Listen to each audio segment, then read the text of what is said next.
Hello, everyone. I've had a suggestion to try to read at a lower volume for people, so I'm going to try that today. I don't have an extra external microphone, so I'm not sure how it'll pick up, but we'll see what happens. Treasure Island, Chapter 4, The Sea Chest.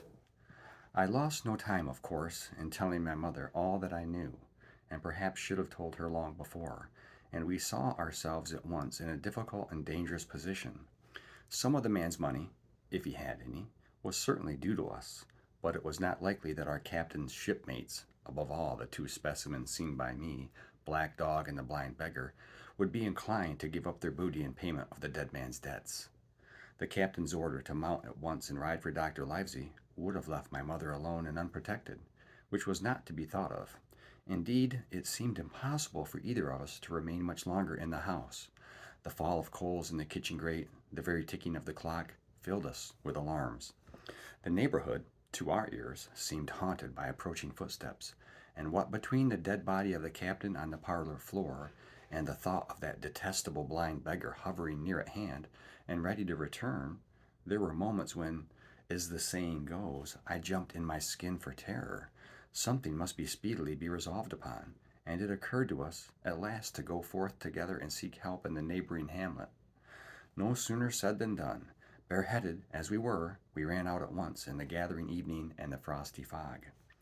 The hamlet lay not many hundred yards away, though out of view, on the other side of the next cove, and what greatly encouraged me, it was in an opposite direction from that whence the blind man had made his appearance, and whither he had presumably returned. We were not many minutes on the road, though we sometimes stopped to lay hold of each other and hearken, but there was no unusual sound, nothing but the low wash of the ripple and the croaking of the crows in the wood. It was already candlelight when we reached the hamlet, and I shall never forget how much I was cheered to see the yellow shine in doors and windows. But that, as it proved, was the best of the help we were likely to get in that quarter. For, you would have thought men would have been ashamed of themselves. No soul would consent to return with us to the Admiral Benbow. The more we told of our troubles, the more, man, woman, and child, they clung to the shelter of their houses. The name of Captain Flint, though it was strange to me, was well enough known to some there, and carried a great weight of terror.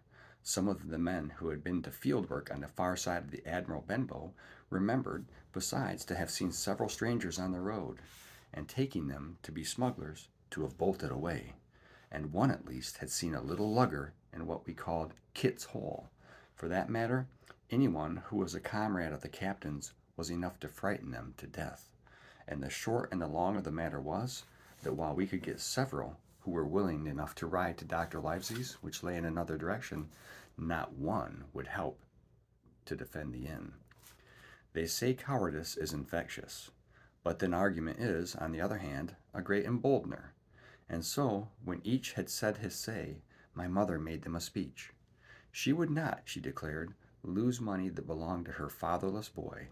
If none of the rest of you dare, she said, Jim and I dare. Back we will go, the way we came, and small thanks to you big, hulking, chicken-hearted men. We'll have that chest open if we die for it, and I'll thank you for that bag, Mrs. Crossley, to bring back our lawful money in. Of course, I said I would go with my mother, and of course they all cried out at our foolhardiness. But even then, not a man would go along with us. All they would do was to give me a loaded pistol, lest we were attacked, and a promise to have horses ready saddled in case we were pursued on our return, while one lad was to ride forward to the doctors in search of armed assistance. My heart was beating. Finally, when we two set forth in the cold night upon this dangerous venture, a full moon was beginning to rise and peered redly through the upper edges of the fog, and this increased our haste, for it was plain, before we came forth again, that all would be as bright as day, and our departure exposed to the eyes of any watchers. We slipped along the hedges, noiseless and swift, nor did we see or hear anything to increase our terrors, till, to our huge relief, the door of the Admiral Benbow had closed behind us. I slipped the bolt at once, and we stood and panted for a moment in the dark, alone in the house with the dead captain's body. Then my mother got a candle in the bar, and holding each other's hands, we advanced into the parlor. He lay as we had left him, on his back with his eyes open and one arm stretched out. "Draw down the blind, Jim," whispered my mother. "They might come and watch outside. And now," she said, when I had done so, "we have to get the key of that. And who's to touch it, I should like to know?" And she gave a kind of sob as she said the words. I went down on my knees at once. On the floor close to his hand there was a little round of paper, blackened on the one side. I could not doubt that this was the black spot, and taking it up, I found written on the other side, in a very good clear hand, this short message: "You have till 10 tonight." "He had till 10, mother," said I, and just as I said it, our old clock began striking. This sudden noise startled us shockingly, but the news was good, for it was only 6. "Now, Jim," she said, "that key." I felt in his pockets, one after another: a few small coins, a thimble, and some thread and a big needle, a piece of pigtail tobacco bitten away at the end, his gully with a crooked handle, a pocket compass, and a tinder box were all that they contained, and I began to despair. "Perhaps it's round his neck," suggested my mother. Overcoming a strong repugnance, I tore open his shirt at the neck, and there, sure enough, hanging to a bit of tarry string, which I cut with his own gully, we found the key. At this triumph we were filled with hope, and hurried upstairs without delay to the little room where he had slept so long, and where his box had stood since the day of his arrival. It was like any other seaman's chest on the outside, the initial B burned on the top of it with a hot iron, and the corners somewhat smashed and broken as by long, rough usage. "Give me the key," said my mother, and though the lock was very stiff, she had turned it and thrown back the lid in a twinkling. A strong smell of tobacco and tar rose from the interior, but nothing was to be seen on the top except a suit of very good clothes, carefully brushed and folded. They had never been worn, my mother said. Under that the miscellany began: a quadrant, a tin cannikin, several sticks of tobacco, 2 brace of very handsome pistols, a piece of bar silver, an old Spanish watch, and some other trinkets of little value and mostly of foreign make, a pair of compasses mounted with brass, and 5 or 6 curious West Indian shells. It has often set me thinking since that he should have carried about these shells with him in his wandering, guilty, and hunted life. In the meantime we had found nothing of any value but the silver and the trinkets, and neither of these were in our way. Underneath there was an old boat cloak, whitened with sea salt on many a harbor bar. My mother pulled it up with impatience, and there lay before us the last things in the chest: a bundle tied up in oilcloth and looking like papers, and a canvas bag that gave forth at a touch the jingle of gold. "I'll show these rogues that I'm an honest woman," said my mother. "I'll have my dues and not a farthing over. Hold Mrs. Crossley's bag," and she began to count over the amount of the captain's score from the sailor's bag into the one that I was holding. It was a long, difficult business, for the coins were of all countries and sizes, doubloons and louis d'ors and guineas and pieces of 8, and I know not what besides, all shaken together at random.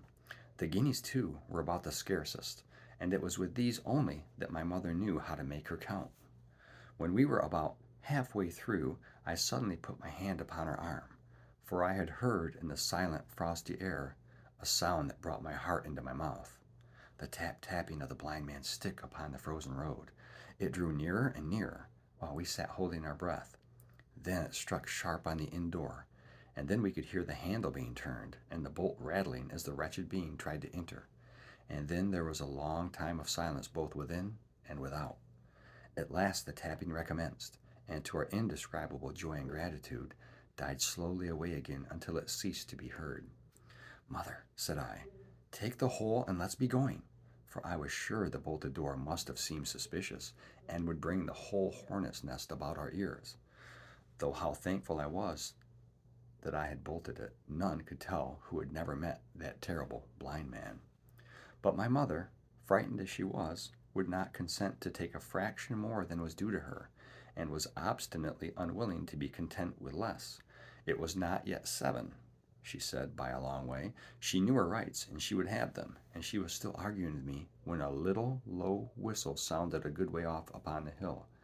That was enough, and more than enough, for both of us. "I'll take what I have," she said, jumping to her feet. "And I'll take this to square the count," said I, picking up the oilskin packet.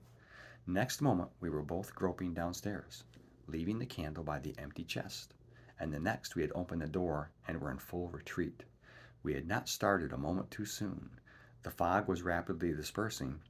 Already the moon shone quite clear on the high ground on either side, and it was only in the exact bottom of the dell and round the tavern door that a thin veil still hung unbroken to conceal the first steps of our escape. Far less than halfway to the hamlet, very little beyond the bottom of the hill, we must come forth into the moonlight. Nor was this all, for the sound of several footsteps running came already to our ears, and as we looked back in their direction, a light tossing to and fro and still rapidly advancing showed that one of the newcomers carried a lantern. "My dear," said my mother suddenly, "take the money and run on. I am going to faint." This was certainly the end for both of us, I thought. How I cursed the cowardice of the neighbors, how I blamed my poor mother for her honesty and her greed, for her past foolhardiness and present weakness. We were just at the little bridge, by good fortune, and I helped her, tottering as she was, to the edge of the bank, where, sure enough, she gave a sigh and fell on my shoulder. I do not know how I found the strength to do it all, and I am afraid it was roughly done, but I managed to drag her down the bank and a little way under the arch. Farther I could not move her, for the bridge was too low to let me do more than crawl beside it. So there we had to stay, my mother almost entirely exposed, and both of us within earshot of the inn.